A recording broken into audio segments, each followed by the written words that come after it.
I think that's what he said.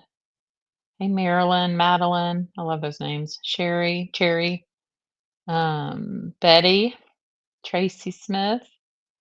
So I have like this obsession. Hey, Rabbit, and Kate, with watching prisoners. I don't know. I have a feeling many of y'all are like me. Hey, Kristen H, Shaker Maker, Ral Sharp. So I found like a few kind of documentary type things, but one of them does. I know it's a black screen. That's on purpose. I am going to share my screen.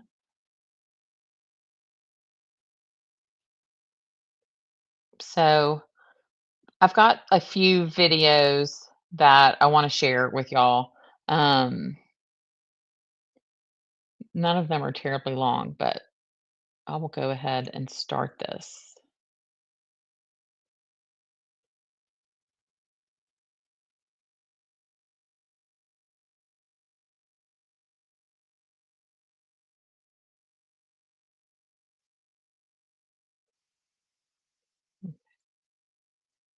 With a bunch of gazelle.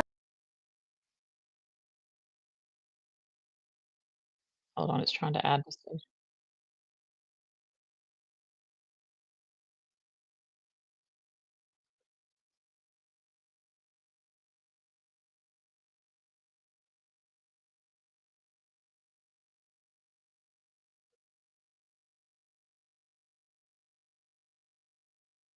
Put in place to guard them. My first time in prison at Lowell, it was pretty corrupt. It was pretty dirty. My Sorry, second y'all, it took a time, minute for it to it click took it on. to a whole nother level. Sex with officers, harassment with officers, officers pushing up on you, officers touching you. I got to a point to where I was so fed up of having to flirt with officers and play with officers and have sex with officers and do sexual favors for officers just so I could survive in prison. I started to tell. Crystal Harper says that one of the officials that she reported to a prison investigator was the assistant warden, Marty Martinez. I had put on a show for him in the dorm, and I did what he wanted me to do. And he told me that he was going to give me $150, and he didn't. And so then when I started to tell what had happened, I told her about me playing with myself for him. I told her about the other girls that were involved with him. I told him about his long talks, how you can get anybody moved. If you were ugly and you needed to talk to the warden about something that was probably serious or something that you needed or whatever, you needed to go find a pretty girl to do it. Don't even come talk to him if you're ugly.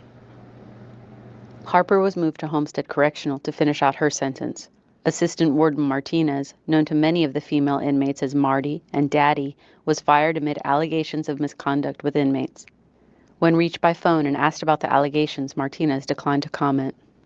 Former inmate Ginger Ullman said the frequent and illegal sexual relationships with officers at Lowell developed mainly as a form of exchange for contraband, like cigarettes, which can be worth over $400 a pack behind bars. They do you favors, they bring you in things. They'll go home and they'll wire your family money. It's more bringing in things, perfume, lipstick, a pack of cigarettes, and they're laughing their ass off the whole time. Oh, this chick just gave me fellatio for a pack of cigarettes, cost me $3. And then we're in the dorm laughing at him. Oh, all I had to do was 2 minutes. He was disgusting. And then I got $400.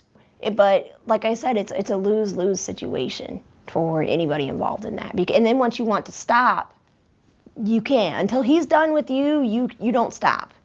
Facing hundreds of serious complaints ranging from abuse, deaths, dorms filled with mold and vermin, and retaliation for reporting abuse, a new warden, Angela Gordon, was brought in to run the prison in March. Started walking around and meeting the staff and looking at what they were doing and how they were doing it, and I found that just like every other place I've worked, there's a lot of good people here doing a lot of good things. Oh, right.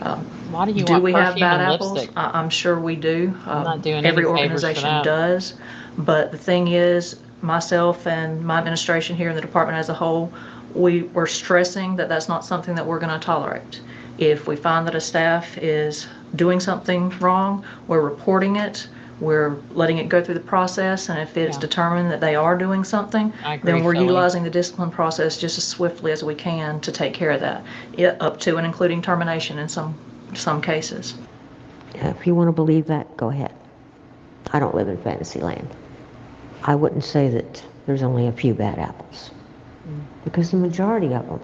The new norm is constant threats. Do you want to eat dirt? You want to get sprayed? And you're an effing this and an effing that and an effing retard, and Kristen H., I don't think so. it goes on. And it's not getting any better. It doesn't matter how many people you put in admin, you can rotate it, you can fire, you can put new. It's still going to be the same. Wait, is on that a this woman? compound.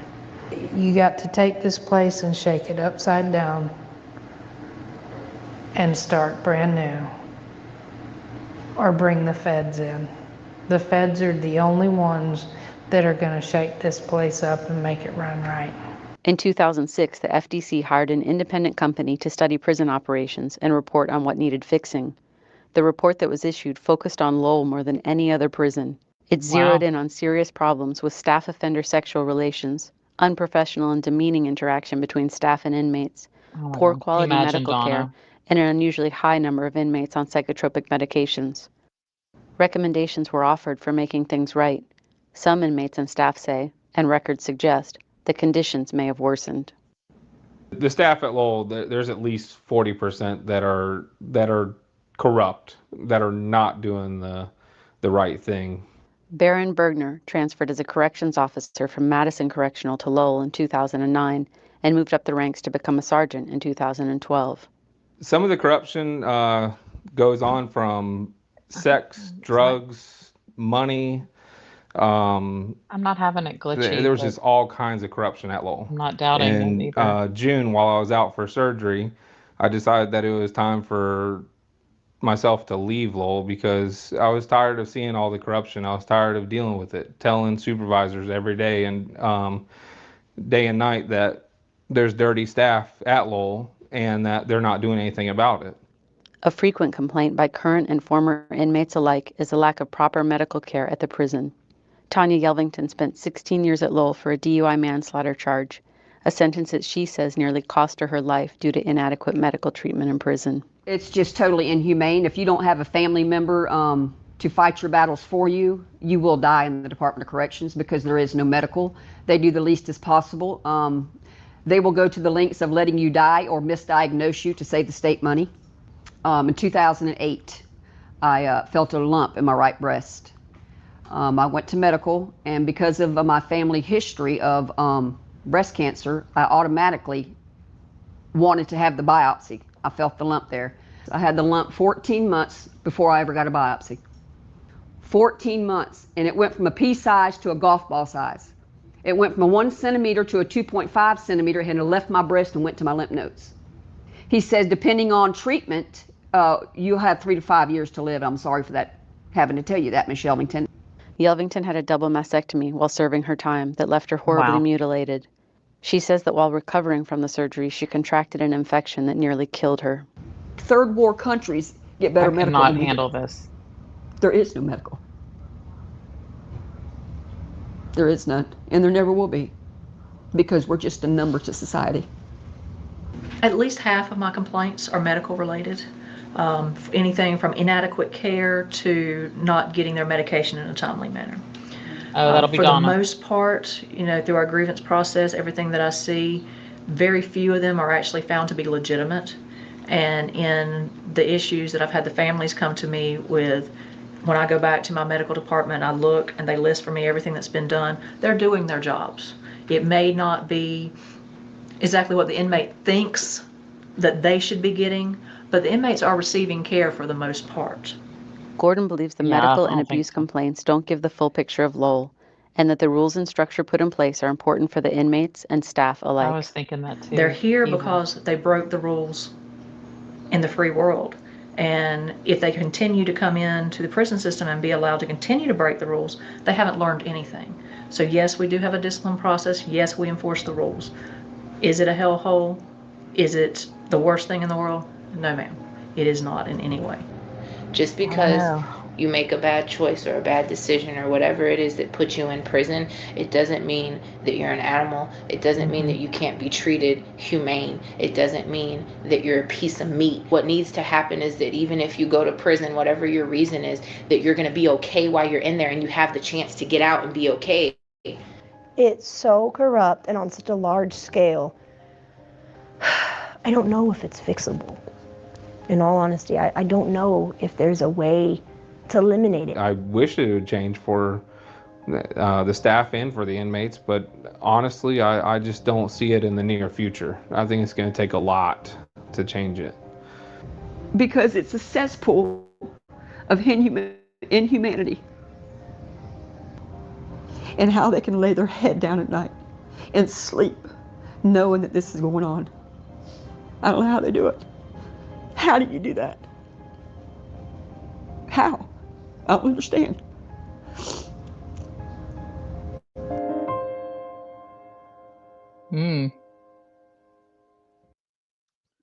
Right, hold on. I'm gonna pull up another one. That was in the Miami Herald. It was about 8 years ago was that one. And then there's a case where a lady was beaten severely at Lowell, and I'm gonna bring that up. It's really disturbing. No, I'm not watching this. Hold on.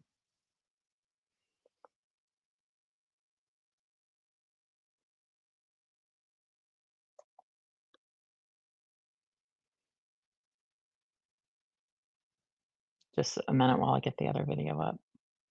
I can't have all the tabs open. Somebody in the chat last night was very nice to recommend not doing that. So I closed a lot of them, and then once I get this other one up, I'll share it.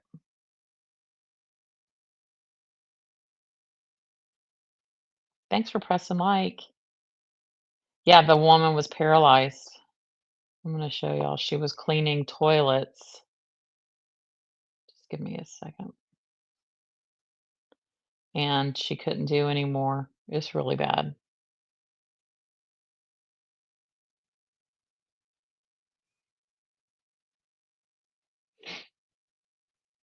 I mean, it made me kind of nauseous.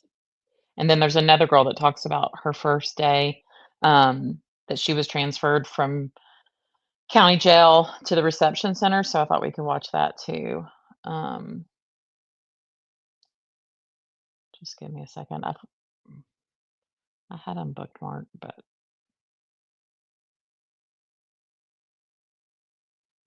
y'all think Harvey will be up there like every day?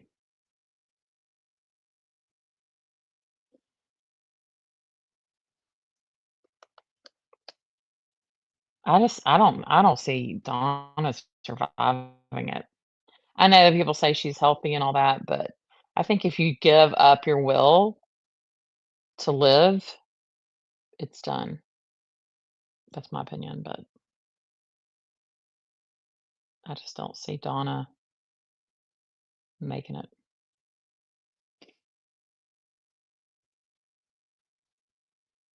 Oh, Katie's thriving. Yeah, she's at the good part, right? Where they can, when she's in one of her proffers, she's like, "Oh, I wish I was in at Lowell. I'd be outside sunbathing or something." I was like, "Oh, that's nice."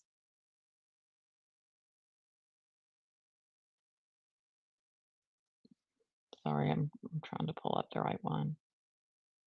I had so many that I've bookmarked for us to watch.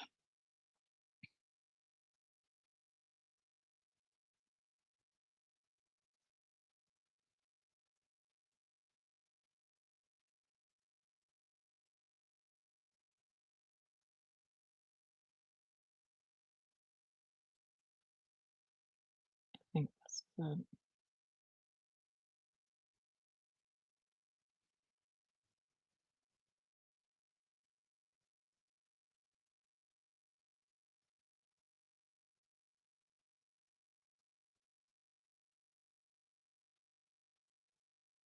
Sorry, y'all, I'm getting there. I don't think Donna is gonna do well.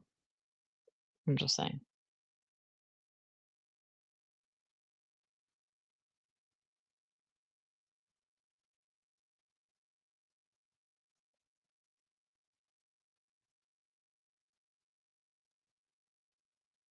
Okay, so my husband told me he has a newer computer for me, and I'm definitely gonna get it tomorrow. Yeah, this is about an inmate that was beaten at the Lowell State Prison, so I'm gonna pull this up. Just warning, it's graphic, so I'm just going ahead and warning y'all.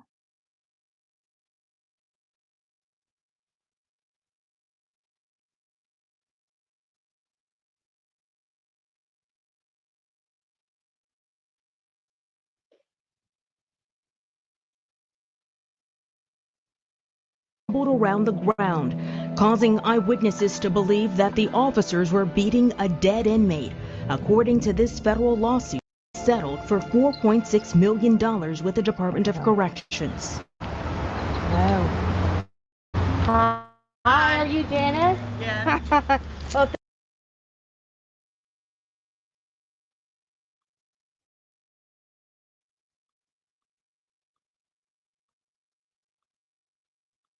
Some of y'all might have heard about this story.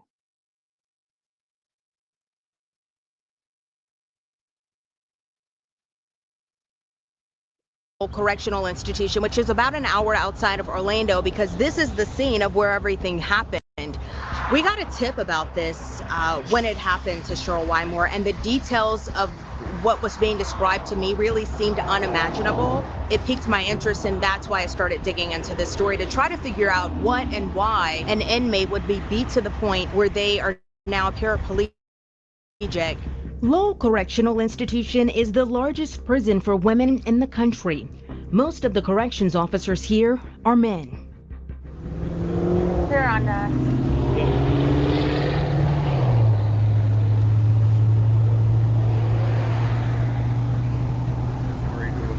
Oh, we're with Channel 9. About the safety of the inmates, so that's all. Oh, really? But, yeah. Is your warden around, or are you a lieutenant or sergeant? Or? I'm a captain. Oh, you're a captain. Major, yes, ma'am. Oh, okay. So which one of you would be the boss? He would be. Yeah, we can't speak to you. You have to go through Tallahassee. Yeah, we're doing a story just in case you're wondering about what happened to Cheryl Wymore here at the prison. We can't talk about it. You guys have to talk to our PIO, Public Affairs Officer in Tallahassee.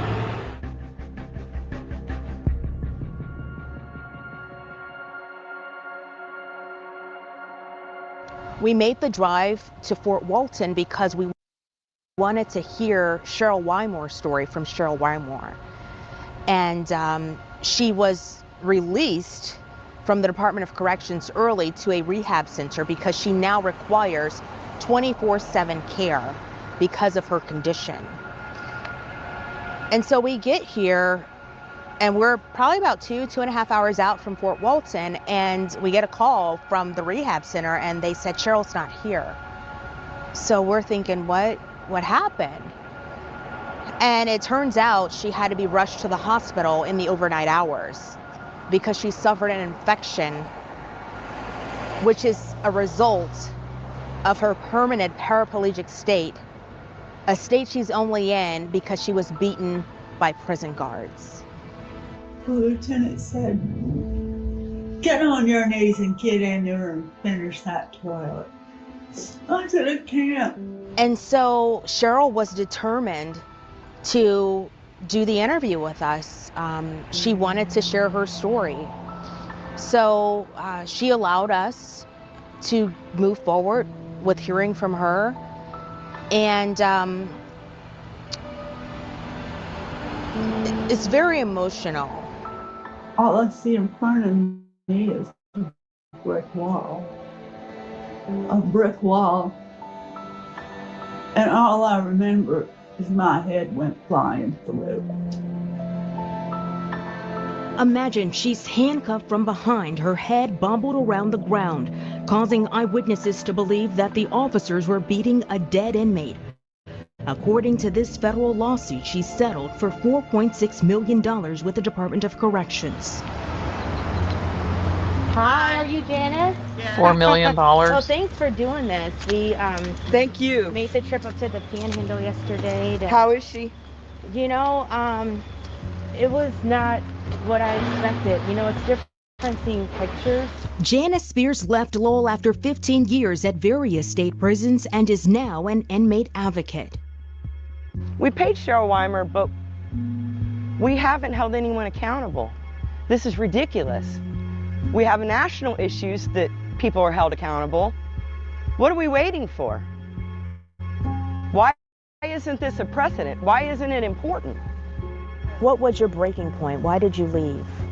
I had never I've never been on medication prior to working at Lowell. I was having panic attacks to the point I thought I was having a heart attack. Someone that you knew, would you be okay with them being treated or mistreated? And our laws say that they shouldn't be mistreated. In the Department of Corrections, they say care, custody, and control. First word, care. Wow, knuckle draggers. The first thing they taught me to do was not to care. The DOC told us the FDLE and DOC Inspector General are still investigating more than 2 years later. FDLE stated in a separate email that its agents have worked more than 2,500 hours on this case alone. What message is the state of Florida sending? It's been 2 years and no one's been charged. When we litigated the case, we have, I think, over a dozen depositions of eyewitnesses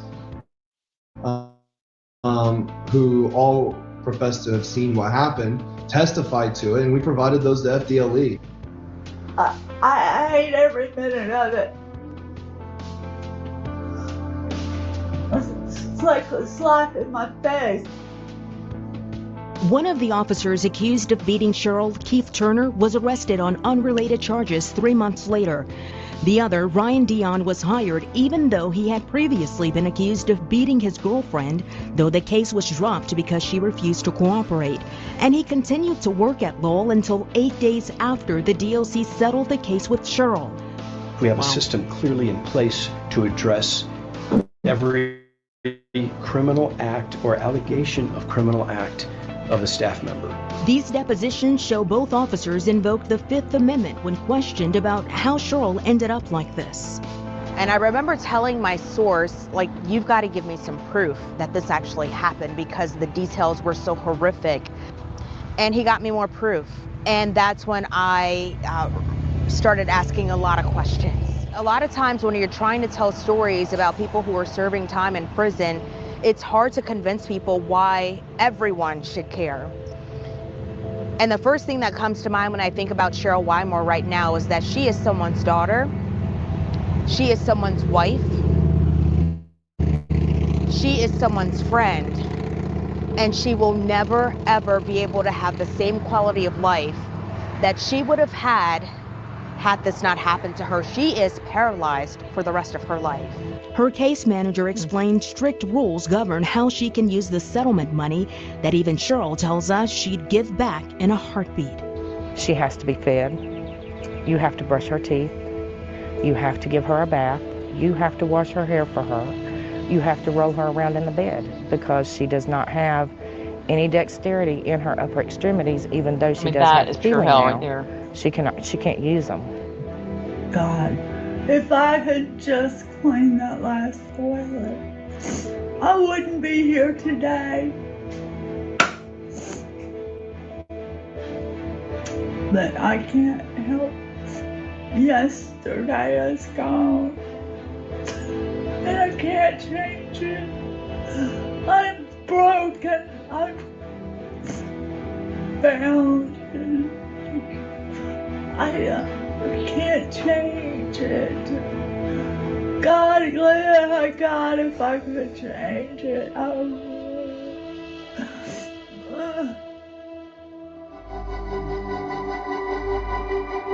It's not awful.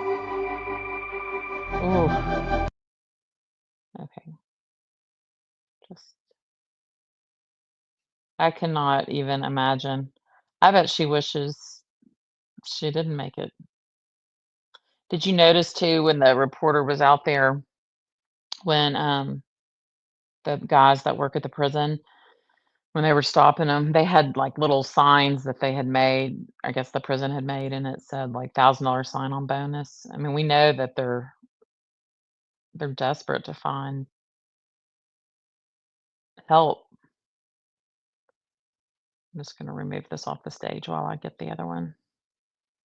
Still no charges. I don't know, tennis. I didn't research all into it. I should have, but I didn't. This other one, this is this young lady. I think she's kind of gotten her life together. Um, so hold on. She talks about what it was like to go from jail to, she's got a whole channel. I think y'all should follow her.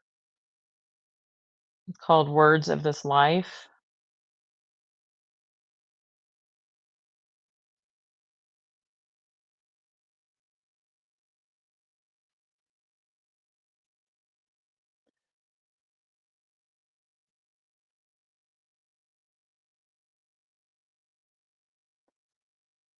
I don't know what's the problem with my whole technical life tonight. All right. This is about 16 minutes, but I found it interesting. So she's been transferred from county jail to the Lowell Correctional Institution. So just imagine. Hey guys, I'm Lex, and welcome to Words of This Life.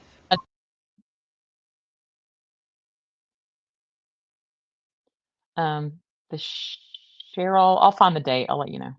So today's video is a story time about my first day in prison. And I know that a number of people have done similar videos on YouTube before, but the specific inspiration for this one comes from my Pookie, otherwise known as Christina Randall.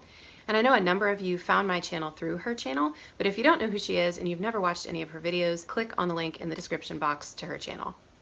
All right, so before we get started, I just want to say that there are definitely some details that I don't remember about this day. I think that's partially because of the trauma of it, from the exhaustion of it, and then also because it was so many years ago now that there are specific details that I don't remember. However, there are some things that do stand out, and really they were the more traumatic or embarrassing or humiliating type of moments. So I'm going to be talking about a lot of those. It is a heavy subject. Going to prison and going to jail is not fun at all, and it is a very dehumanizing experience overall. It can be a very abusive environment, definitely emotionally abusive, and at times physically abusive as well. I did not experience any physical abuse in prison, but I know people who did. Even sitting down to write some of this stuff out kind of triggered some trauma and some different memories of things that I hadn't talked about in a long time or processed through. So just keep that in mind as you're listening, and then bear with me as I don't remember all of the details fully. Okay, so to pick up kind of where I left off in the last video about the arrest that sent me to prison, I was in county jail. I had been transferred from one county to the other county and was waiting in this other county to be transferred to prison. And you never knew the day that you were going to be transferred. And they don't give you that information because they don't want you calling a family member or a friend and telling them where you're going to be, what day you're going to be transferred, and then they can come and get you and help you break out and escape. Might sound ridiculous, but it does happen, so they guard all of that by not telling you when you're going to be leaving. Now, I was a mess in county jail, and I don't think that I thought that at the time. I thought that I was coming to a place of really accepting where I was and what was happening, but looking back now, I just realized a lot of that was denial. So I had pretty severe anxiety issues before jail, and believe it or not, they followed me to jail. Imagine that. And so the waiting to be transferred did keep my anxiety on pretty high alert. I was having panic attacks almost daily in the county jail, and I think a lot of that was just due to being sober. So one of the main reasons that I drank and did drugs and other substances because I had such a hard time communicating with people if I was sober, because I felt so paranoid and so fearful and so panicked.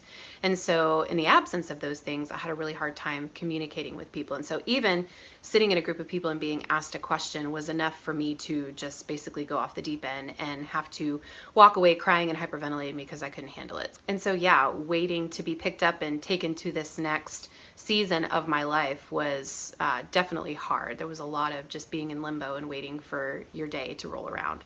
So when they come to get you, they handcuff your wrists and your ankles. We don't know where Donna's shackled, going and yet. you kind of all She's still at shuffle the in a single reception file center. over to where the transport vehicles are. And these transport vehicles, they are just basically a metal box. And so some of them have metal dividers on the insides of the boxes, and so if there's multiple people in there, you are separated by these dividers. I don't remember if this one did or not. Also, I spent entirely too much time on these transport vehicles because of different things. I had to go out to the medical prison a couple of times for different injuries and testing that needed to be done. And then also I got switched back and forth from one prison to the other numerous times for psychological issues, for having breakdowns, or for being a harm risk or different things like that. So I spent a lot of time in the backs of those. Some were worse than others. This one was particularly rough this day because I was going to a place that I didn't know about yet, that was unfamiliar, and I have IBS. Sorry if that's TMI, but it was significantly worse back then. And I just remember thinking, I am in this tiny metal box, which is hard for anyone with claustrophobia anyway, and I'm going to crap my pants in the back of this truck. And I didn't, you'll be happy to know. But it was very much a fear, and I'm just thankful that that didn't Donna. happen. So tiny little box, you're cuffed, you can't move, you're not talking to the people in there with you, and you're just on this bus. It was a very anxiety-filled situation, and not just for me, but for everybody, because you're going to this new thing that you know nothing about yet. Now, a word about the officers in the jails. I had been in a few different county jails, and none of them stood out as being overly mean or aggressive or anything like that. No, none of them stood out as being nice or friendly either. But it's like the difference between what I experienced, at least with the guards in jail versus the guards in prison, was like night and day. From the second that you step off of that transport vehicle onto the property, it's like they are immediately supposed to start screaming at you and yelling at you and do this, go here, look away, look over here, don't do this, don't talk to her, don't say this, don't do that, take off your clothes. Yes, take off your clothes. I'll get back to you in a minute on that part of it. But they are just barking these commands at you, and they're just words, but you can feel so much more behind their words. You can feel that they are genuinely disgusted with you for being brought there, and for whatever you did, they are just disgusted, and you can feel that from them. And so for someone with a lot of worth issues who was not confident, maybe there are people that confidently walk into prison and don't care what people do or say. That was not me. I was a very broken, very depressed, full of self-hatred. That was who I was. And so when they're saying these things and looking at you these certain ways and projecting their feelings onto you of just how disgusted they are by you, for me it just confirmed what I already believed about myself, that I was garbage. And I don't know this for sure, but I would imagine that in their training somehow they are trained to have some kind of hard exterior or something so as not to be manipulated. And what I mean by that is that, you know, when someone is consistently engaging in criminal activity, especially when there is addiction and other things like that involved, those people, including myself, there is a tendency toward manipulation. And so, again, I don't know this for sure, but I just wonder if in their training, they're like, you need to talk to them, treat them, remember, believe that they are garbage, because if you don't, they're I going don't to think she manipulate did, you. but I So if think you've ever been a she had some corrections officer and you addiction can kind of issues, speak into that some, please just do. from I what don't I've know if they're seen taught on that. other If they're not things. taught that, then it's just this weird thing that happens to the vast majority of corrections officers that I ever encountered, at least. It's like this robotic, you're garbage, you're garbage, you're garbage, you're garbage sort of thing that they carry, and you feel that from them. And it's hard, probably harder for some people than others. It was very, very difficult for me. So they are saying these things to you, you're feeling these things from them, and then the next thing that I remember is you have to go into this big rectangular room with a bunch of women. They tell you to take your clothing off. So you're standing there So just y'all stripped imagine naked Donna in a doing room this. full of people, and they have you lift your boobs, squat into a deep squat, and cough. They want to make sure that you don't have anything hidden under your boobs or inside of yourself, but it is absolutely humiliating to have to do that in a room full of people. And I never talked to anybody about that day until I got out of prison and started processing some of the things. In fact, it had been years that I'd been out of prison and started processing some of the things that happened there and realizing what a dehumanizing and humiliating and abusive environment it sort of is. And so this was the start to that. This was the welcome wagon into prison. But the next thing that I remember is going into this open bay type of room where I think we had to meet with different people, different intake officers, and answer questions. I think this is also where we got our prison blues. We were handed our uniforms and our towels and washcloths and things like that that we would take to the dorm with us. And what stands out the most about that, though, is that there was this bathroom area that actually I'll just call a toilet area. So there were these toilets, and I don't remember there being any separation in between the toilets, but if there was, it was very small or short because you could see the people next to you going to the bathroom and they could see you. And I just remember again feeling like, maybe not even at the time, just feeling ashamed at the time, but now looking back, it's like, shouldn't we have the right to go to the bathroom in privacy?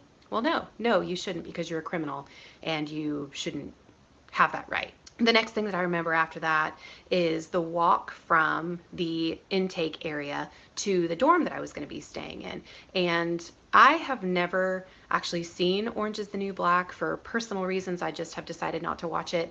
But I did see a clip one time of, or maybe a trailer, where there's women standing at the gate and they're like, hey girl, you know, watching people walk by and making weird comments and sucking their teeth at them and all that. And it's exactly like that. At any time that you're going to a new facility, a new prison, a new area on the compound, a new dorm, you are just looked at as fresh meat. So you're making that walk to the dorm, and then you get into the dorm, and I do remember them assigning me a bed.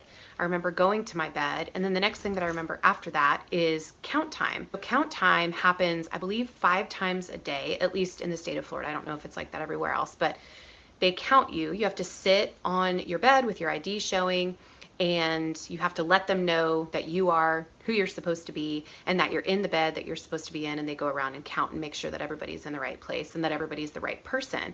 And so I remember that, and I don't really remember anything else from that day, which is surprising to me. I really sat down and tried to think about it more and think about some of the things that I was feeling and some of the things that were happening, and a lot of it was just coming up blank. And so again, it was a long time ago, and there was a lot of trauma that happened that day and then in the years to come from that moment, so some of it is just blocked out. But if you have ever been to Lowell Correctional Institution and you did your intake that day and that's where you arrived and you experienced your first day in prison there as well, please comment and tell me what you remember about it, or shoot me an email, because I would love to hear other people's perspectives. So just to give you kind of some details I about posted what the a area link looked to like, this in the comments, all of the intake stuff happened and in y'all what's can called read the other people's annex. And comments, so other at this inmates. It's particular interesting. prison, LCI, there is an annex and then there's a main unit, and everybody comes in through the annex, and then at some point most people get sent over to the main unit. And I don't remember exactly how long it is. I feel like it was probably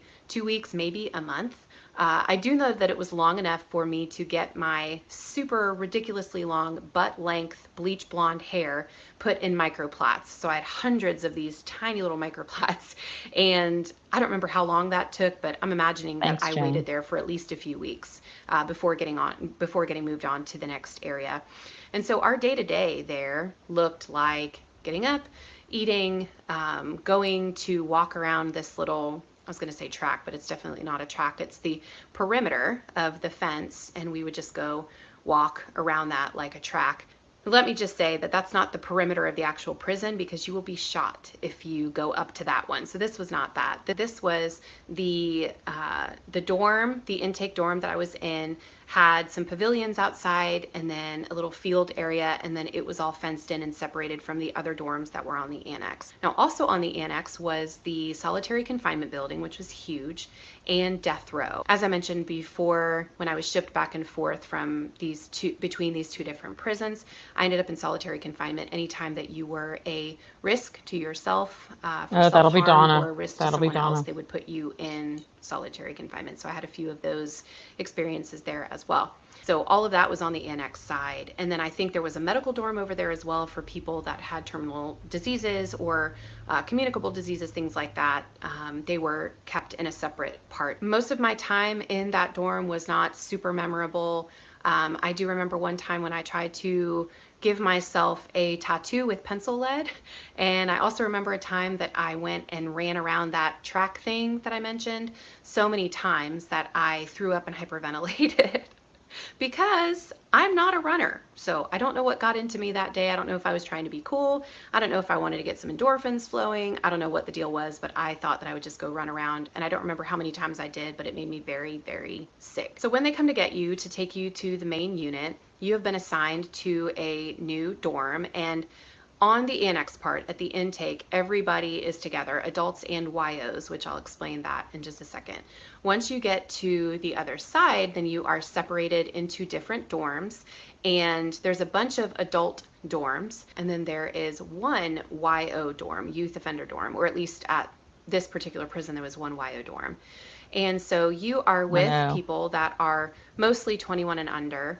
I'm going to do a different video about what it was like to be in the YO program, because it was very, very different than my first day on the annex. There was a lot of craziness and a lot of, oh my goodness, what have I gotten myself into sort of moments on the first day in the YO dorms. But I will leave it at that for today, and I will include a lot of those details in the next video so you can have a better idea of what the YO program was. And I just want to say that I hope that this video is helpful and informative. If you know someone who is in jail or prison and their life is just a wreck and they're having all kinds of problems, I hope that hearing this and then hearing other parts of my story will help you maybe have compassion for them, because everybody has a story and we really never know what happened in someone's life that led up to the point of them doing criminal activity and ending up in jail or in prison. And so I hope that if there's anything that you take from this, that it would be some compassion, and that you would even be able to pray for people who are hurting in this way, because prison is not a fun place. It is not a supportive place. It's not a place where you find community that helps you heal. And that's really what people who are in jail and prison often need, unless they're completely innocent, which happens as well. But for people that have been sent there for these patterns in their lives, the things that they're doing to get them in trouble, a lot of what they need is community and help and healing and prayer. So you can be a part of the solution and not a part of the problem, simply by viewing people differently and realizing that we are all just one stupid mistake away from doing something that could get us in a lot of trouble. So that's it for today. Thank you so much for watching. If this is your first time here, thank you for stopping by. And if you have been here before, thank you so much for taking the time to watch again. I hope to see all of you guys next time on Words of This Life. I thought that was good. I followed her, and I posted the link, like I said, in the chat, so y'all can get to her channel. But I thought a lot of what she said was good. I mean, I don't think that Adelson's, you know, were just some people that just happened to make a bad choice. I mean, they're awful. So the thought of her, Donna, having to bend over and cough and lift up her boobs, I love it. But I do feel bad. I mean, a lot of people that are in prison, I mean, it could be, you know, someone who killed someone that was doing something to their kid, or somebody who sought revenge on somebody that hurt them. I mean, I don't know, but yeah, I have a feeling Harvey will be outside that prison all the time. All right, I gotta find the other links. So give me a second. I'm kind of thinking about leaving the stream and coming back in, because I just feel like mine is slow.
back. So, Lord, it's not the day. Not the day, but I'm back. All right, hold on. I'm finding this other one.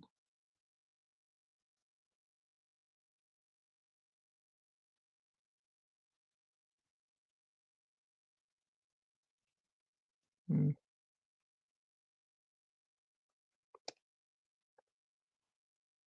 I told y'all Cheryl's story and then that other girl's. If they don't get windy, I'm gonna lose it, and I just can't imagine. I mean, would all of those people have gone to Donna's sentencing and just left, like Pat Sanford and um, the bump guy and all them, and just been like, "Yeah, well, this is it." I just can't imagine that. But maybe, it's obviously a bigger decision than just Georgia's, right? Have y'all been emailing Jack Campbell? Because I think we need to.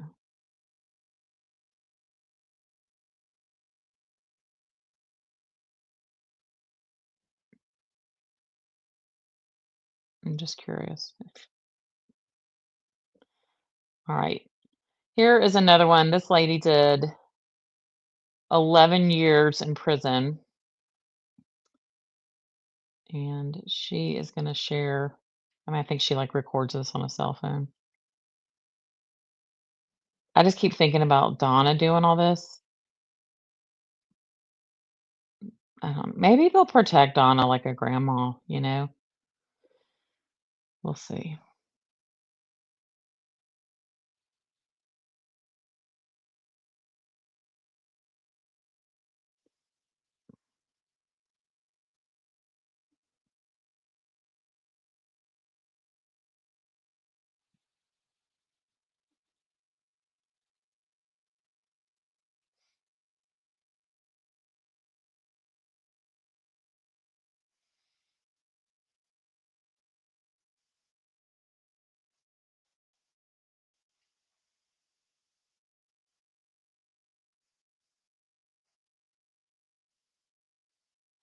Pretty much have been to every compound there is to go to. There's not that many in Florida. A lot of people don't realize it, but there's like 100 maybe or so men's prisons. Okay, there's only now Gadsden, Lowell, which includes like the main and the annex. We're gonna put them together. Okay, the reception center, Homestead.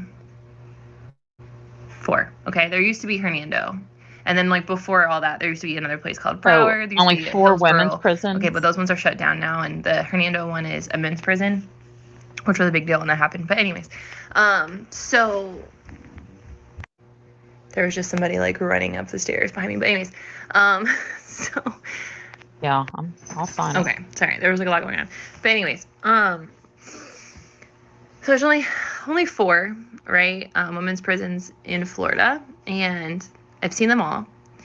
And I wasn't at all of them because I never went to Homestead, but I did go there for medical when I was at work release, which is like a whole nother thing we can talk about.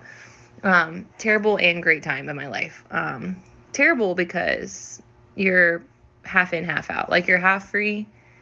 You go to work with regular people in a free world, but you're wearing an ankle monitor. You feel like you're being treated less than by the employers because they know that you have to do whatever they tell you to do or you're going to get sent back to prison, which is a terrible situation to be in. So that's like a whole nother thing. But the good part was you have a cell phone. You can talk to people on the phone. You can call them and they can call you, which is a huge deal because when you're in prison, only you can call people. Okay? So to be able to be like, oh, just call me later and have somebody else be able to reach out to you was insane. After 10 years of me being the one to have to call people, to have the ability to have people call me was like just monumental. Texting, great, all of that. So no social media allowed, though, when you're at work release. Did I still go on social media? Yes. But that's besides the point. But yeah, so when I tell people that I've been to prison, like, there's always a lot of questions. And whenever I sit by myself and, like, try to do this kind of content. Like, it's so hard for me because like the things that people ask me are not even the things that I would think about, because there's just, that's like the surface level, like first questions that people ask are not really like getting into the complexity and the deepness of what being in prison, especially for 11 years, looks like. A lot of people are just like, I don't know how you did it. Like, it doesn't, I would die. I'm like, okay, first of all, people always say that about situations that seem extreme and they've never been in. Like, I lost my mom. People are like, oh, I don't know what I would do if I lost my mom. Well, I'll tell you what you do. You just have to like get through it. Like, there's no like, I'm just gonna quit life, because you could do that, but you can't. Like, you have to just keep moving forward and keep pushing, And basically, I feel like my response to prison was definitely like a flight or, freeze, fight, or flight. I definitely just fought through it, not physically all the time, but like, you're in survival mode. Imagine there's a hurricane. That relates to me, 'cause I'm in Florida, but imagine there's a hurricane and you just have to do like emergency situation type things, or there's been an accident, or any kind of situation where you're in survival mode. That was prison for me, especially initially. After a while though, you get used to it, you get used to the routine, you get used to the officers, and you find your way and you figure it out, right? And you just make the best of it. For me, like, the way I got through my time was music, briefly, occasionally working out. Like, there was periods of my life in there where I worked out more than others. Girlfriends, of course, they pass the time really easily. And getting involved in like different activities. So like, I was in Toastmasters, I was in AA book clubs, NA book clubs, just like anything that I could sign up for, I did it. I was a teacher's aide for a while. That was fun. You just have to stay active and keep your mind going. And for me, like, those social interaction clubs and like reading were what helped me get through my time. And of course, music. And I used to get really petty, but like, I'd be like, if you see me on my bunk with both headphones in my zone, like, I probably 99% sure don't want to talk to anybody. Because like, in there, you have no personal space. You're on your bunk. Anybody can see you on your bunk and can just walk up to you. It's an open bay scenario. Like, there are 2-man cells at a couple of the prisons, like 3 of them. 3 of them? 3 of them. And you have to be a higher level security to be in those. Hey, Jibs and I Jabs. have been in the 2-man cells, but the majority of the housing is open bay. So you walk into a room and it's just like a bunch of bunks in a room. Big room. Like a human house, warehouse, if you will.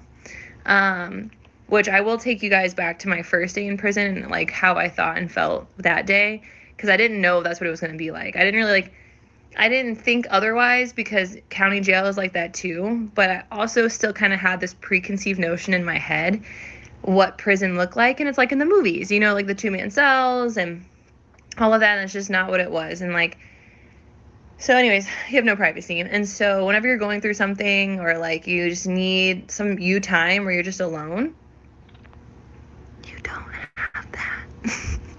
Because you have a side bunkie next to you that's like less than 2 feet away.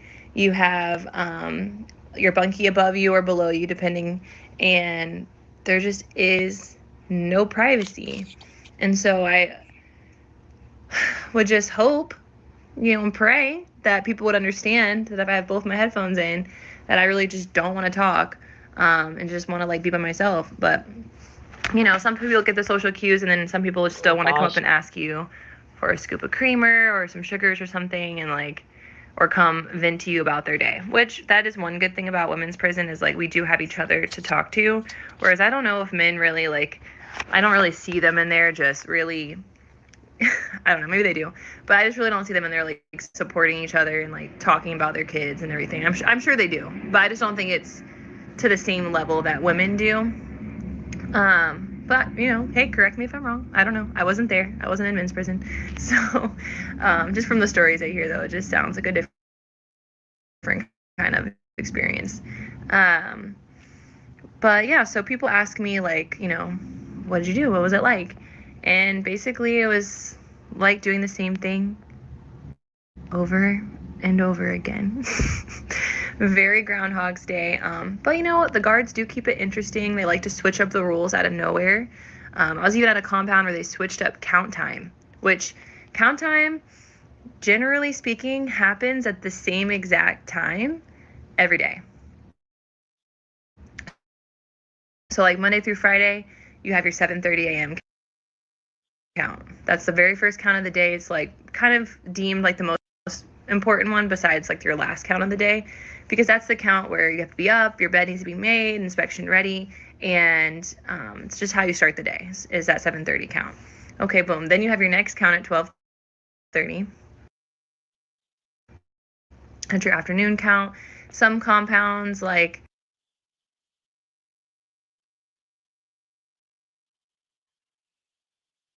you'll be at the rest of the compounds on their beds for that count. And then you have like a 4:30 count. This is where it gets weird because of like daylight savings times and stuff. This time of day does get weird.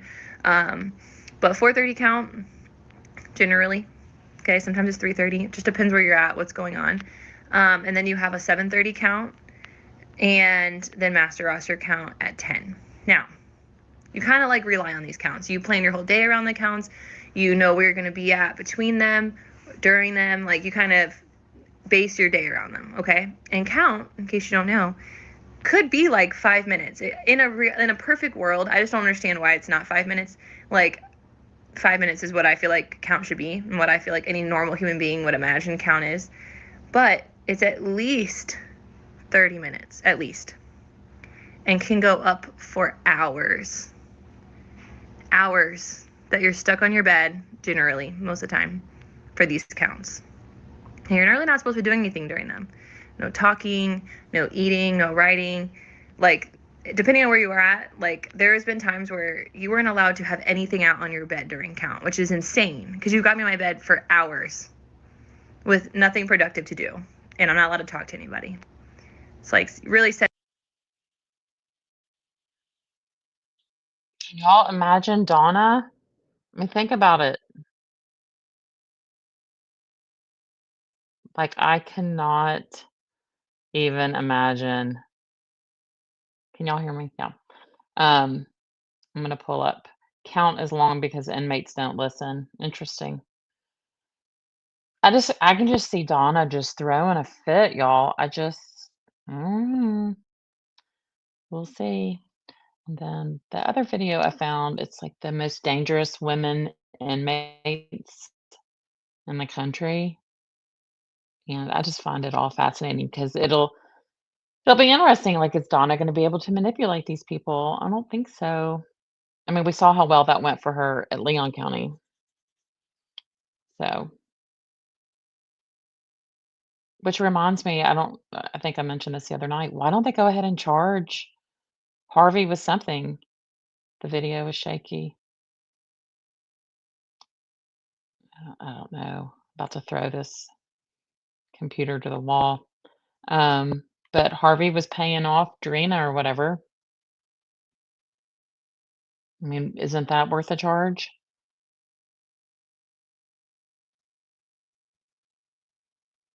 I don't know why it's shaky.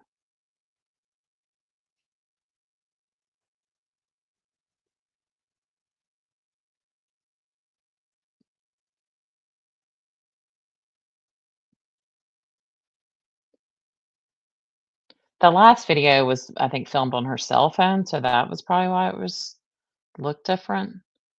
But I'm about to bring up this one, the most dangerous criminals. But yeah, and like we don't get reports out of prison like the way we did out of Leon County, which sucks. We won't get to really. I mean, we may not see Donna again. I don't know. All right. You would not put it past Donna will make Harvey bribe the warden or call a politician he gave a donation to. Yeah. I do want to make sure y'all are all clear because I've been seeing like stuff. The Adelson Family Foundation that gave to the White House ballroom, that is not Harvey and Donna Adelson. Like, they don't have that kind of money. So a lot of people are like, "Oh, yeah, they're doing that so they get a pardon." That's that's not gonna happen. So I just want y'all to know that. Because somebody's still, like, on TikTok today saying that. I'm like, "Come on."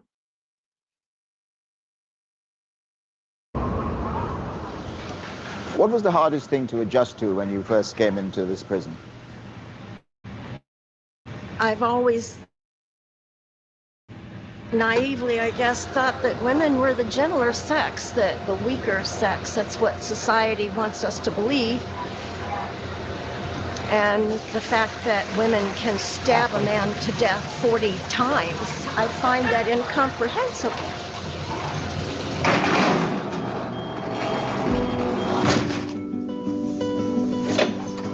South of Chicago, I in do the state of Salt and Pepper, Indiana, but it's the same ones I two post prisons on YouTube. hold some of America's most dangerous female criminals. The Rockville Correctional Facility and Indiana Correct, Women's Mr. Prison house over 1,800 offenders. Many are serving long sentences for extremely violent crimes. Some will end their days here. How severely was the victim hurt? The bullet came into close contact with his eye and You shot him in the face? Yes. For 4 weeks, I was given access to a world and a culture, the like of which I've never known. So you were classed as a baby killer? I was that, I am that. I'm a lot more than that as well, but that's who I am. America imprisons more women than anywhere else in the world.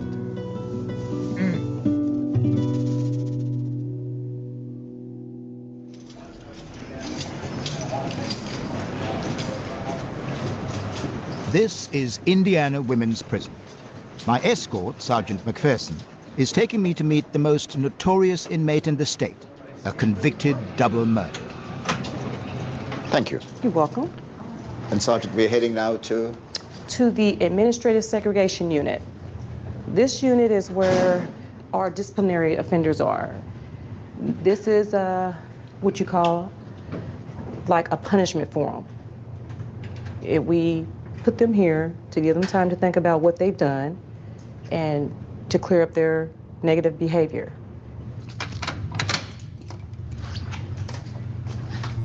Morning. Offenders in this unit spend more than 20 hours a day locked in their cells. They have no contact with the rest of the prison population. Hey, Sarah, you ready?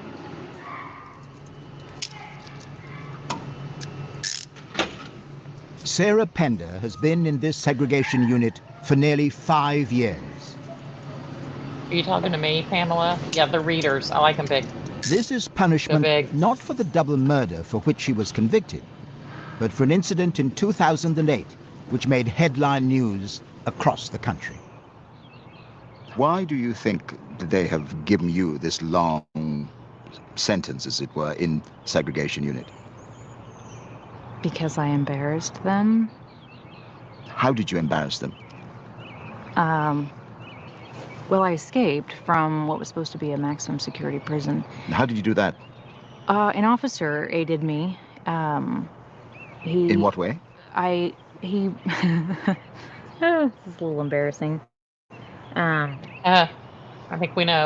He drove me out. They have these transportation vans that come in to get fuel. They have like their own little gas station. And we planned it so that when he came in to get fuel, then I came out and got in the van. How did you manage to persuade an officer? Well, I didn't actually... To take you out? I didn't actually ask him. Yeah, I know. It's, I was having... when I was planning my escape, I planned on doing it by myself. And but I needed money, and I didn't want to ask my family because I would have to lie to them about what it was for. So in order to make money, I worked with this officer who would traffic in contraband, and then my friends would sell it for money, and then I would get the money to save up for my escape. And so he was making a lot of money because I was paying him very well to do this. And he found out that I was planning an escape and saw an opportunity to make more money. And so he said, well, what if I could just roll you out of here? I said, that would be worth my while. And And as a side note, I also had a That's right. sexual relationship with the officer, and that Oh, came shocking. out when I escaped, and that was very embarrassing to the department. I mean, y'all, they're I readers. think I'm I wear beginning big to readers understand why the because I look into my authorities have computer taken and such a stuff. strong line I don't. on your case. I don't take offense to it, but I did delete Because them. you mentioned it was an embarrassment. I think it's a huge embarrassment for them. Yes, and the only explanation that they've given my mother for why I'm in here is that I'm, quote, too smart for their facility.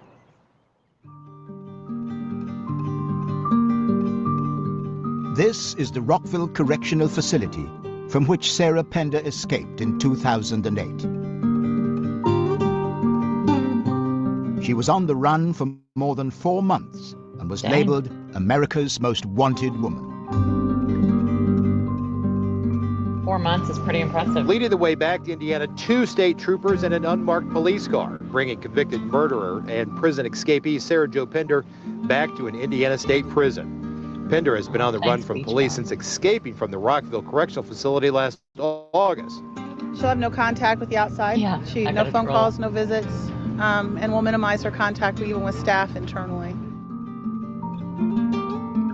The state has been true to its word. And this has been Sarah Pender's life ever since. Yeah, Beach Bun Scott zapped her. Stickler, the officer who helped her escape, was jailed for 7 years. Sergeant McPherson has known Sarah Pender from the day she arrived at Indiana Women's Prison. She must have struck up a very deep relationship, having targeted that male officer. He was having problems at home, and she preyed on that. She preyed on his emotions. She made him feel that she was going to save him, that she would be his everything, that she would replace what he didn't have. And he was so vulnerable, he fell for it. So he did whatever she You're welcome, asked. Beverly. Hi. He fell in love with her. He fell in love with her? Yes, but of course she wasn't in love with him. She used him to get what she wanted, and that was to get out of Rockville. And you would put that down to her ability to manipulate. She is, I've seen a lot. I've been here for over 20 years. Sarah is one of the best manipulators I've seen.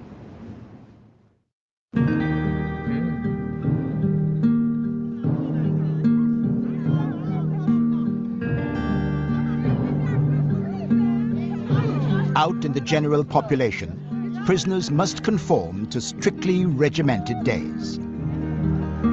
3 hours for recreation.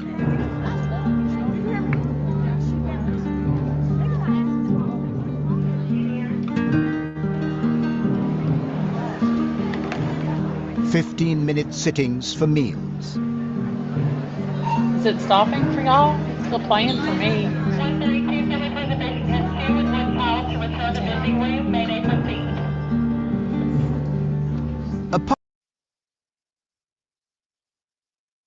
Well, that sucks. Yeah, about to. I thought that one would be okay. That was a good link. I can post it. Oh, maybe Wendy was arrested. I wish. Well, I'll find another one. I'll have to, but if I start a new stream, I have to start a new stream for anything? Hmm. Well, this is what happens when you're a novice. That really sucks. I was like really fascinated with it. I'm gonna post the comment though. I mean the link in case y'all want to watch it.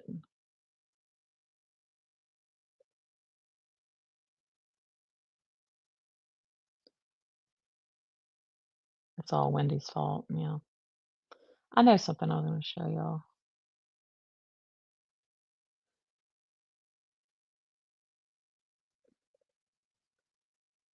Well, there's also a good program on that Pierce Morgan he's done with criminals, but I would probably get zapped on that one too. Hmm. All right, hang on.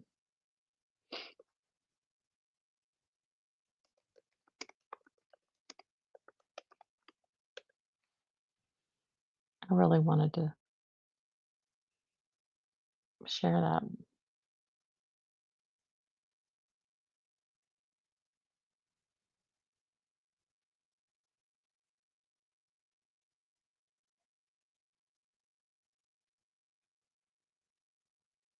I know we listened to a jail call the other day.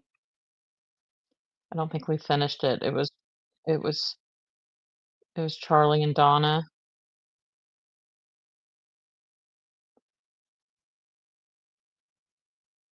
So I'll pull it up for now. Okay, start a new stream.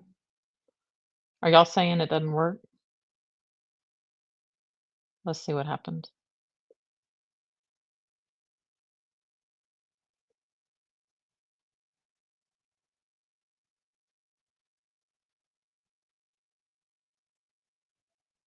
Can y'all see that?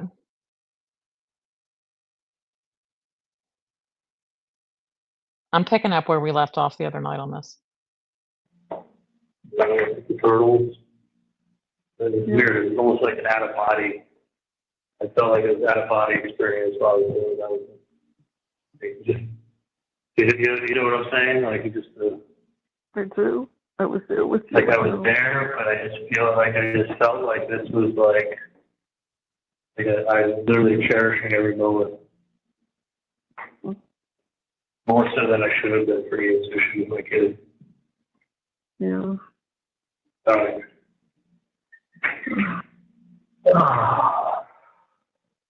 That's all my head is just stressful. I'm sure it's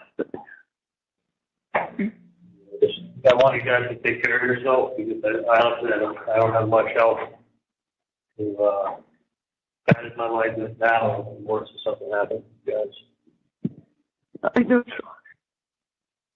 Charlie. So, like, you need to take something to relax. Like, take something to relax. Yeah, don't, we will. Don't, you know what I mean? I do, sweetie. Yeah. I do. Yeah. I know. Well, I know we're going to figure out a lot of shit in the next couple of weeks anyway. Right. Today's not the day to figure stuff out. Not today. No. I'm honestly, I cried a little bit myself, but I'm more just like, bigger shock. You're in shock. I know. You're in shock. Okay, you know, it's very. You know, we all are.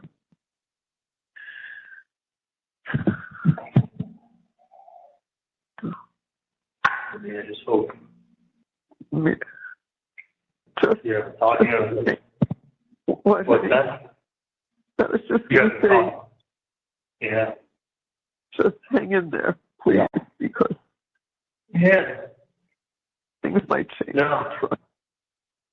Things can change. I mean, miracles can happen. That's right. But it's number one in case is that. That's a good question, John Smith. I mean, it was absolute. I don't think so. It was an absolute joke when I was sitting there. Fucking, you know, it was a spectacle. It was literally a spectacle. Out of 152 people we had come in, 93 were honest enough to say that they already what they knew about the case revealed their biased opinion. We had 5 people on the jury with law enforcement in their family. With law enforcement in the family. Yeah. Like, I had a guy that was a 20-year sergeant in the Army and then retired in the post office 20 years. Or working in the post office. 20-year sergeant in the Army. Like, 20 years black sergeant from the United States Army. Like, you're not looking, like, how is this 60-year-old retired sergeant from the Army look at me? Like an alien. Like an outsider. I mean, I was a total. Donna was talking to him. Outsider up here. This was not. Nobody could have won this case up here. Let's put it that way. Not even Exactly. I mean, you think Dan could be that Hey, wrong? Munira. You know, I guess Like, you gotta have 12 people vote your way to get out. Yeah, I know. They didn't have one. They didn't have fucking one. You could only make so many X's. That's the problem. Yeah. Yeah. I mean, the X's that really need to be used, they're X's. They said, oh, Charlotte a fair shake. Get him out of here. They used their 12 to get anybody that would have given me a fair shake that they threw. I used my, sorry, they're 10. I used my 10 to get rid of, people I needed to get rid of. You know, but I still don't, I mean, I know it's the system or whatever, but I still don't understand how they can be taking so many things that have nothing to do with the case, from the whole phone number to email to people's statements who have vendettas, and then present them oh, this person said this person said this person said you're arrogant. I mean, he's so arrogant. He's so arrogant. What makes me arrogant? He makes a lot of money. No, they're just trying to paint the picture. Yeah, they throw some adjectives. You know, you think you're untouchable. I never said I was untouchable. Someone described me as that. Said, now you can keep referring to me as that. Okay. Well, you're painting me like that, and then you throw that adjective there, and then you spin it, and you come up with a fucking chart that shows that I call the whole phone number only, 99.8% of the time. I never call the whole phone number. What can you call it? It's their own lie. No, they just hate that they got The caught. prosecutor knows she threw in lies. She knows exactly what she did. Donna. She played games with a jury. Yeah, is and, Wendy here? Got it. Got what she wanted. And she's a Tallahassee person, and I'm not. Very simple. I agree, Caleb. I just, you know what? They just can't believe no one believed their story. I saw the freight train coming. Freight train. You know what I'm saying? I do. We know, trolling. We know. I know exactly what you saw. So, Yeah, Wendy, you should call me. Work. Sherry called in. They're fine with it. They understand. She's pretty upset. Yeah, I know. For a while. I know. Did you talk to her? We've been texting back and forth. I couldn't talk. I didn't want to talk to anybody. Talk to you and talk to Dan. That's it. I don't want to talk to anybody else. But I texted, and I know. I understand. I know what happened with her. So I didn't call her again. It's really, yeah, that sucks. Yeah, both it sucks. It's not even. I just don't want you guys to get sick over it. We'll be okay, Charlie. Try to keep it together, Charlie. We'll try. Really, we'll try. Do everything you can. Yeah. You haven't talked to Wendy at all, have you? I told you, I'm only talking to you and Dan tonight. I don't want to talk to anybody else. I just can't. Did you text with her at all? I just texted. When the verdict came in. That was it. What? Just when the verdict came in. How was she? What? Very upset. She's very upset. Curious. Yeah, we don't know because she wouldn't text us back. Oh. Yeah. Yeah. Well, I love you guys a lot. I love you so much, Charlie. Please, I love you. Just be strong, okay? Just be strong. Yeah. And we'll be okay. No, listen, I'll be strong. Maybe call Bree again. Yeah. I don't even know if I want to call Janice. I may call her for 2 minutes just to touch base. Janice for 2 minutes. I just looked. It's an hour call. If Bree's still up, I know she'll call you. I know she'll talk to you. I may talk to Janice for a few minutes. I don't really. If you don't feel like yourself, that's all. Yeah, I'll call her. I'll call her today. Okay. Very surreal. I really thought I was going to get out. I know. Yeah.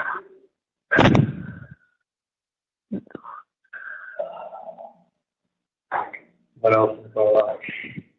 What else is going on? That was you just said to me. Yeah. Not much else. Not much else. Not much else. I'm having that down. Oh, that would be good, Kristen. Talk to her and then try to put your head down and just. He's awesome. Yeah. Take deep breaths, you know. I'll be all right. Take one day at a time. That's right. Yes, you will. That's right, Charlie.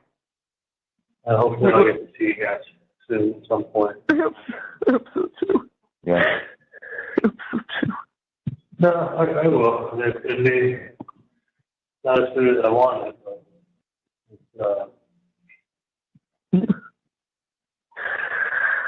we'll see you soon, Charlie.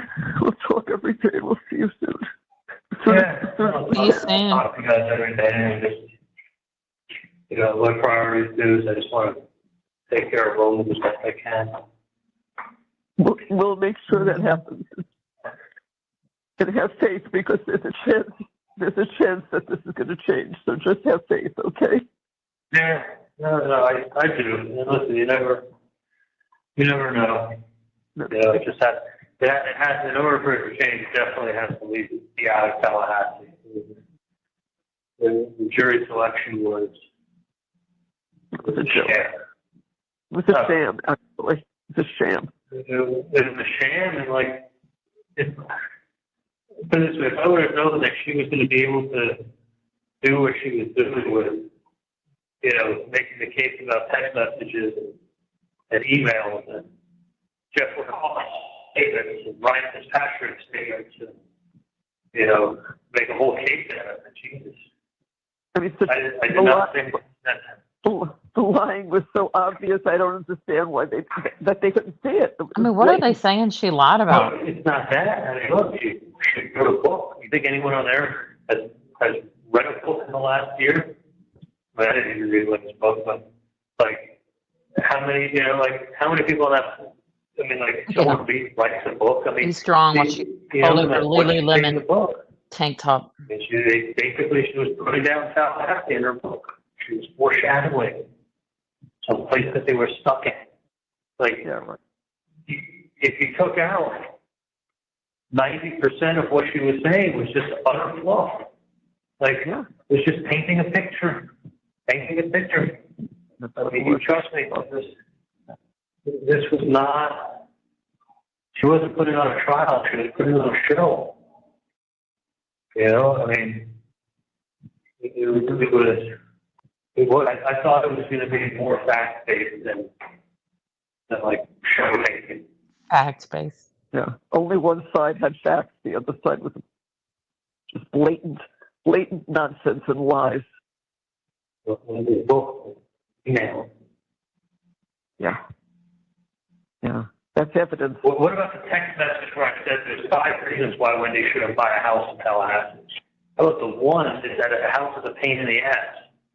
Yeah. So there's constant maintenance. How about 2, my house appreciated in value by 50% by the second year I owned it. Like, I mean, there's 5 reasons. They made it out to be like, aha. It's just like,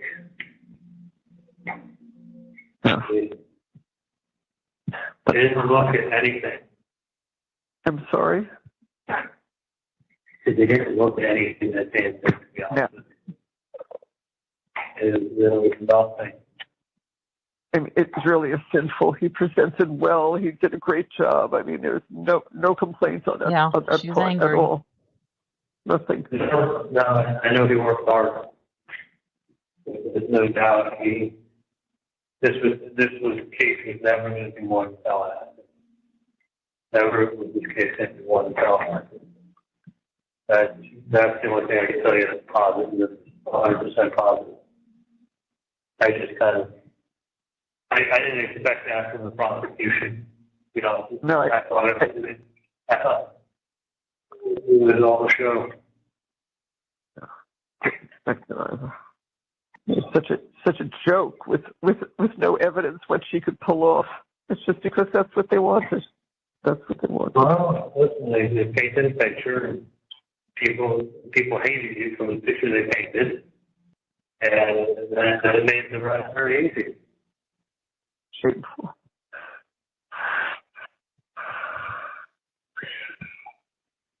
I mean, honestly, Jane, the Adelsons could do Look, the nothing. number one thing I can't have is you guys get sick.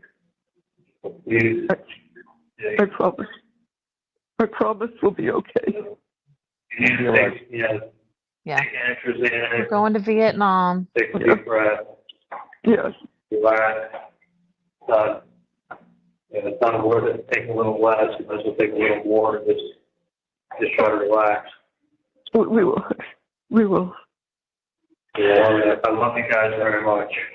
I love you very much. I love you too, Charlie. You know, I always loved you. Thanks, Beverly. Yeah, I've I love it if always y'all loved like it and subscribe. care It means a lot. Work through it, okay? Yeah, no, stay strong. I'll be fine. Stay strong. I'll be good. We'll get myself tomorrow. Move around a little bit. Okay. I'll be all right. Okay. I'll make one chance. I'll tell her just to give you guys a few days before you come. I didn't hear you. I'm sorry. I'll tell Janet you'll call her at the end of the week. Yeah. So you guys feel a lot right now. Yeah. That's funny, Beach One. Okay. I love you, sweetheart. Love you, Charlie. We'll talk tomorrow, okay? All right. I love you a lot. Have a good night, okay? I love you, Charlie. All right. Have a good Love night. you too. Love you guys. Have a good night. All right. And Charlie can't even talk to his Bye. mom anymore. Bye, guys. Bye. Okay, I was gonna pull up the Florida Court of Appeals because Charlie's attorney is supposed to file a response. He got an extension on it. Do y'all want to see that? The Supreme Court. I had it up earlier.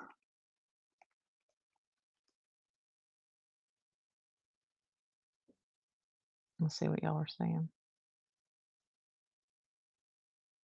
Can you be a warden for a week?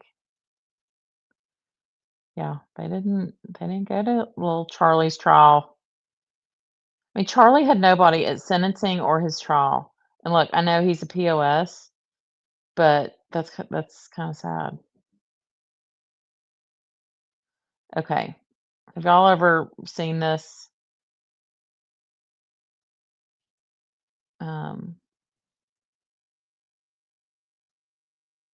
This is, if you just type into Google, like I wrote like Florida Supreme Court or appeals and Charles Adelson, this link comes up. But I was just going to show y'all. So there was an answer, of course, we know in early September. So September 4th. That was the day of Donna's verdict, wasn't it? And so it's like 50 pages of blah, blah, blah. But it's basically like, it's loading. I have to, yeah, you're still guilty kind of thing. I don't know if y'all have seen this. Let me see what people are saying. I have to go back to the, how long does it take? I'll be honest, I really do not know. This is just not my night.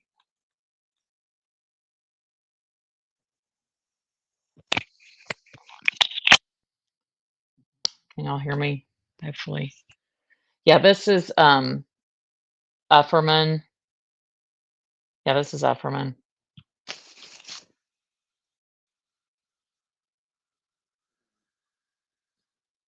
So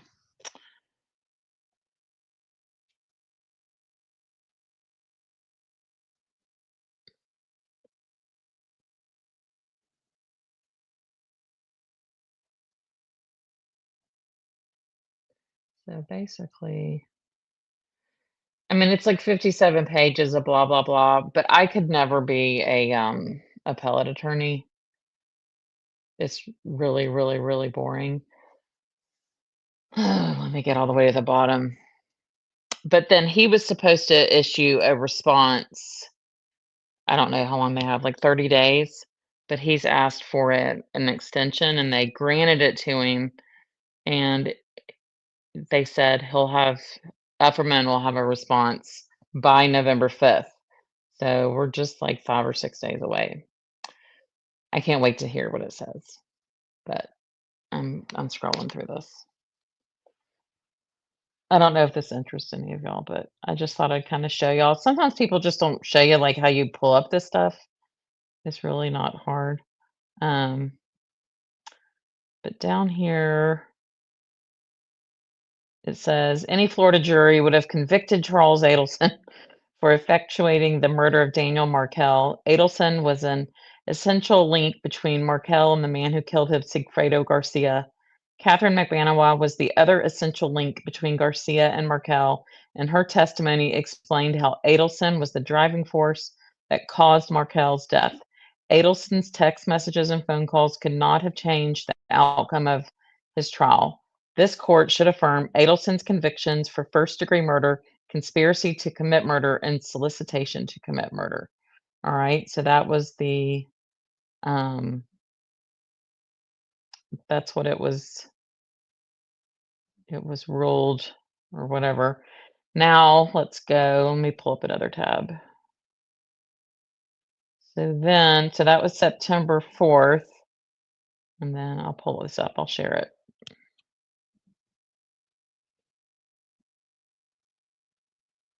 I just could not do this for a living, but I know Efferman gets paid a lot. So then Efferman files that pursuant to rule blah, blah, blah, you know, he's appealing his convictions and that the reply brief is currently due on October the 6th. Unfortunately, undersigned counsel Efferman's recent schedule requires him to seek an extension of time in this case. And then they cite a bunch of case law. So they're asking for an extension anywhere from October 6th to November 5th. And then I'm going to show y'all what. So I'll be watching this. And then when something happens, I'll share it. So it says, this was on October 21st. By order of the court grants appellant's motion for extension of time filed October 6th. Reply brief on or before November 5th. So that's about a week from today. The court will not grant further extensions absent a showing of a bona fide case of emergency.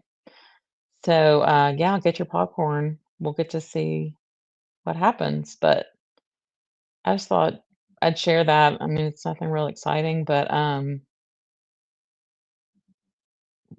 we'll keep watching.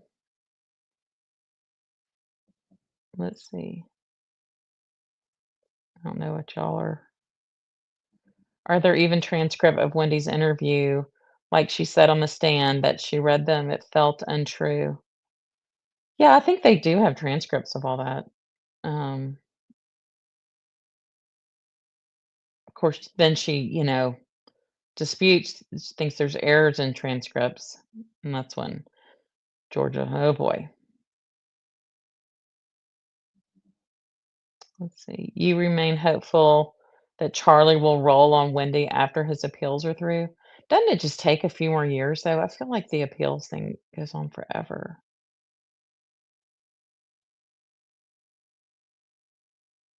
What do you think he gets meds for? His toe? The Adelsons had a chance to stop this madness at least once. if not 2 failed attempts. Yeah, wait, what are we doing? Yeah, they don't have social awareness. You know what, like, when y'all would go on family vacations and you'd always just see this other family and they were just so annoying and unaware. Can't you just imagine that's how the Adelsons were? Yeah, he thought he was gonna be Donna's hero. I agree, Beach Bum. Apron strings.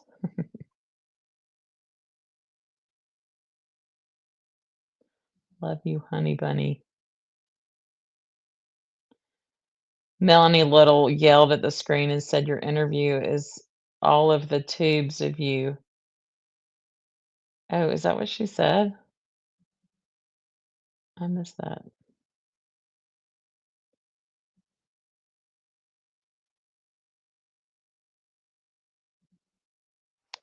Y'all are funny. The boys, yeah, I bet they do too. KCL was in here last night, and she said that, KCL that lives out in Utah, she said in some chat she saw that Wendy was spotted at, I think something in Austin called Kick Butt Coffee, and I looked it up online. It's like a coffee and live music kind of place, and, that she went in there this week, and she was getting a lot of stares. So, all over the tubes is saying YouTube, yeah.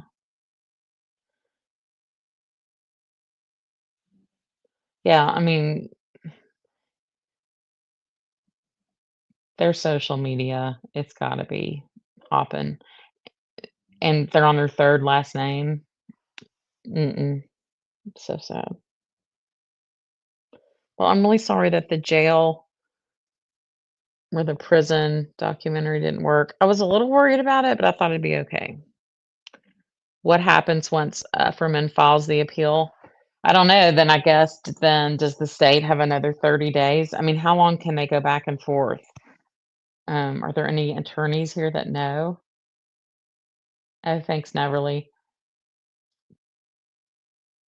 I would like to know that. This picture was actually I did a, interview for our company, like, on camera, so it was a good day for a headshot. Um,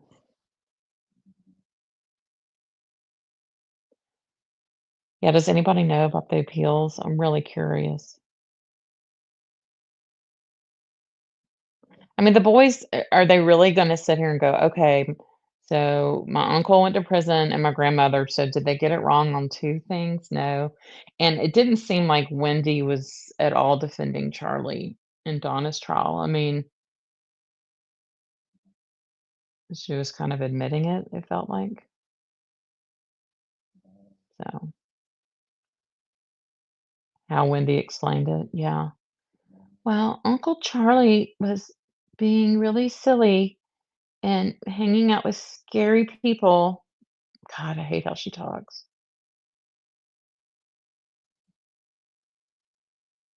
I know. I worry about them so much in their adulthood and what they're gonna be like. I worry about, like, addiction issues, and I do hope they'll go to Canada. I know Wendy says that'll never happen, but when they're 18, they can do what they want.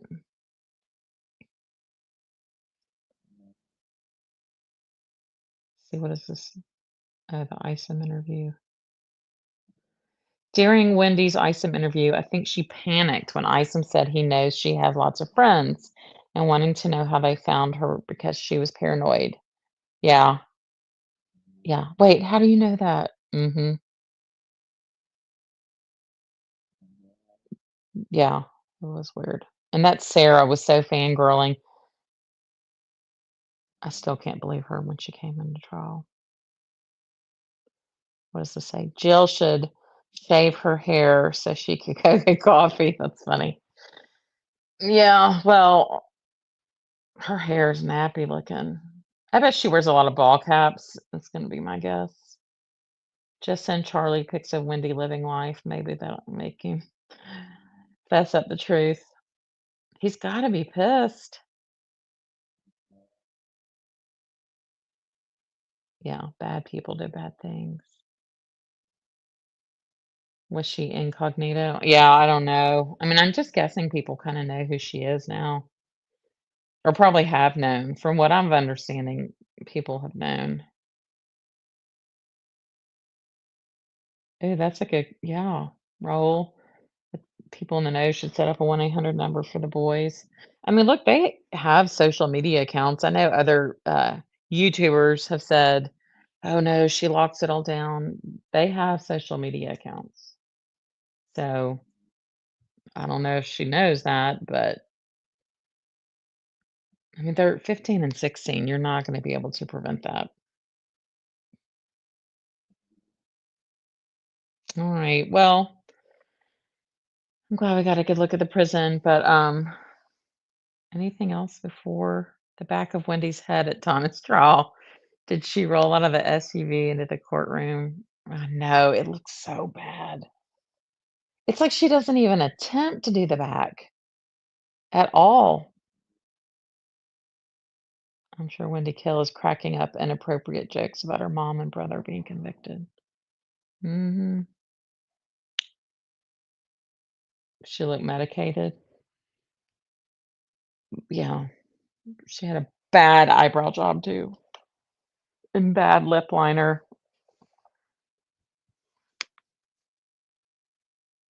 Wendy can make coffee at home. Yeah, her cone head.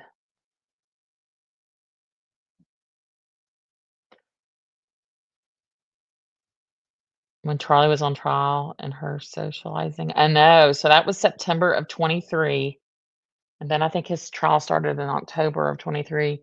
She's just at an event, wine and dining, laughing, talking with people. I found also it was on a website yesterday. It listed her salary when she worked for a nonprofit, because you know all that stuff's public. And one year she made 75,000, and then the next year 154. I'm like, how does her salary double? A little shady. I'm gonna dig into it before I bring it up. One day soon, she'll be sipping her instant coffee from Starbucks. Yeah, Wendy invented her entire persona. Yeah, like Elizabeth Holmes. Jazz hands. Yep. You know, I told you my husband, he doesn't follow any of this stuff. And we were rewatching Dateline for the third time on Sunday, and he goes, "You know who she reminds me of? Elizabeth Holmes." I said, "Yep. I have a video I made." Ooh, that's a good one, salt and pepper. She can never fix the back of her hair because she never looks behind her. Sanford is always there. Yep. Can Chuck get mail in jail? Maybe we should send him pics of Wendy Jilly Jill living life large, whining and dining while he's there trying to get attention for his toe. Yeah, I don't know. Like, can you mail stuff? I think it's just all by email. Has anybody tried with South Dakota? I haven't. I did try to look up South Dakota prisons as well. I just found like stuff on the news where it's very controversial. But I didn't like see any documentaries like that they don't get good treatment, etc. Yeah, go ahead, try and write Charlie. Oh my God, I love your picture. That's Donna's with the headphone inside out.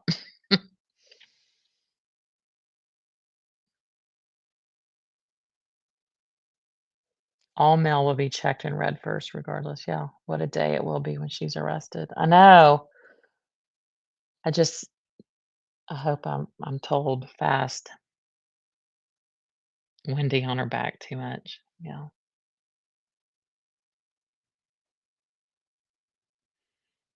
I wouldn't even know what to say to Charlie. Yeah, the headphone picture is awesome. All right. Well, I'll work on some other non-copyrighted stuff. I am working on some videos though. I'm going to have some interviews with some people that y'all don't know, but that know people that we know about. And I'll just leave it at that. So, um, there's more coming. Her biggest lie on the stand was when she said she was told in the police car Danny was shot. Why the fuck would she say that? She panicked. Jeff said she blurts out lies detrimental to her. All the yeah, that's true. Yeah. Yeah, please like and subscribe. I appreciate it.